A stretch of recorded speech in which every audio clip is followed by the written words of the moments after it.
ये राजकुमारी चित्रांगदा कहाँ जा रही है? तुम यही रुको चांडक।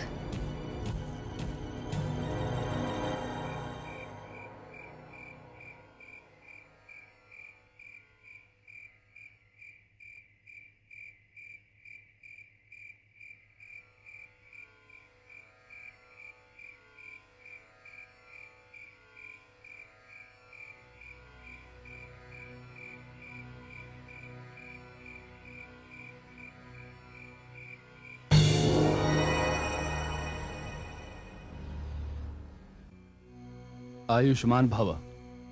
आयुष्मान भव। क्षमा कीजिए कामदेव, क्षमा कीजिए रति देवी। मैं विवाह के हर्ष में भूल ही गई थी कि मुझे सबसे पहले आप दोनों को धन्यवाद देना चाहिए था, क्योंकि आज की ये घड़ी केवल आप दोनों की कृपा का फल है। बावरी हो गई हो। हमारा धन्यवाद तो कल भी किया जा सकता था, किंतु ये घड़ी तो किसी पुरुष को आजीवन अपना बना लेने की घड़ी थी, और तुम इस घड़ी को भुलाकर यहां चली आई। ये तुमने अच्छा नहीं किया देवी। क्यों देव? मैं तो उनकी आज्ञा लेकर आई हूं। बड़ी भोली हो तुम।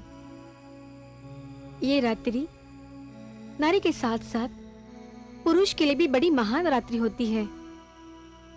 पुरुष इस रात्रि एक पल के लिए भी अपनी पत्नी को अपनी दृष्टि से दूर नहीं करना चाहता। वो इस रात्रि के एक एक पल के रस को अपने जीवन की सुहानी स्मृति बनाना चाहता है। ऐसे में तुम अर्जुन को छोड़कर चली आई। देवी, मेरी एक बात सदैव याद रखना, पुरुष चाहे कितना भी उदार हो, होता पुरुष ही है। ईर्ष्या, आशंका, संदेह उसकी प्रकृति का अंश है। उसे जितनी शीघ्र किसी से प्रेम होता है, उतनी ही शीघ्र उस प्रेम पर संदेह भी हो सकता है। तुम तुरंत लौट कर जाओ। अर्जुन को शिव ना करे, यदि आशंका हुई तो तुम्हारा सारा परिश्रम व्यर्थ चला जाएगा। तुमने यहां आकर बहुत बड़ी भूल की है देवी। अब तुरंत जाओ, विलंब ना करो। जो आज्ञा। आयुष्मान भव। आयुष्मान भव।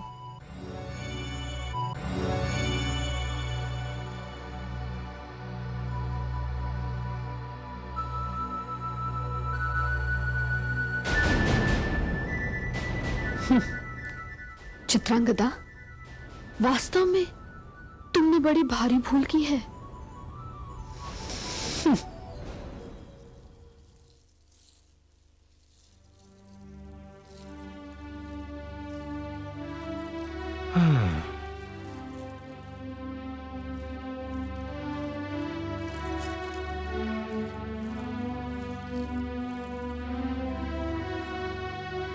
चित्रा।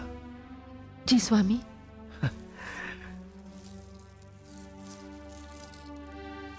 चित्रा, तुम संसार की कदाचित पहली नारी हो जो अपनी सुहाग रात्रि की मधुर बेला में, जब मिलन के अतिरिक्त और कोई वस्तु स्मरण नहीं रहती, कोई भूली हुई बात स्मरण करके उसका समाधान करने चली गई। चित्रा, क्या मैं ये पूछ सकता हूं कि वो भूली हुई बात क्या थी? स्वामी, मुझे बताने में संकोच होता है। संकोच? नहीं, संकोच नहीं, बल्कि लज्जा का आभास। लज्जा का आभास? तो ठीक है, यदि तुम न बताना चाहो तो तुम्हें पूरा अधिकार है। आप बुरा मान गए स्वामी। नहीं चित्रा, सर्वथा नहीं। पुरुष हो या नारी, निजी बातें बताने या ना बताने का अधिकार दोनों को प्राप्त है। और यदि ऐसी कोई बात जिसे तुम्हें मुझे बताने में लज्जा का आभास हो, वो बात मुझे पूछने का अधिकार भी तो नहीं है ना चित्रा? अवश्य ही कुछ इतना अवश्य रहा होगा जिसके कारण तुम स्वयं को जाने से रोक नहीं पाई। हाँ स्वामी, ऐसा ही था। आप तो जानते हैं, मैंने अब से पहले का सारा जीवन लड़कों की भांति जिया है। मुझे एक नारी की कोमल भावनाओं और नारी जीवन के सुंदर पक्षों का कोई ज्ञान नहीं था।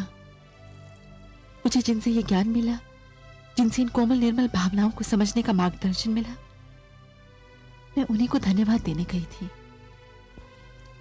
स्वामी, यदि मुझे ये मार्गदर्शन ना मिलता तो मैं आज की रात्रि के सुहानेपन से आनंदित होने की कला ना जान पाती। पर वो कौन है ये मत पूछिए।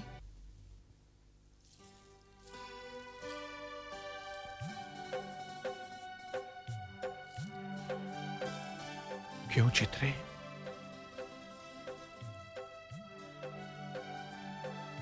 क्योंकि मुझे ये सोचकर ही लज्जा आती है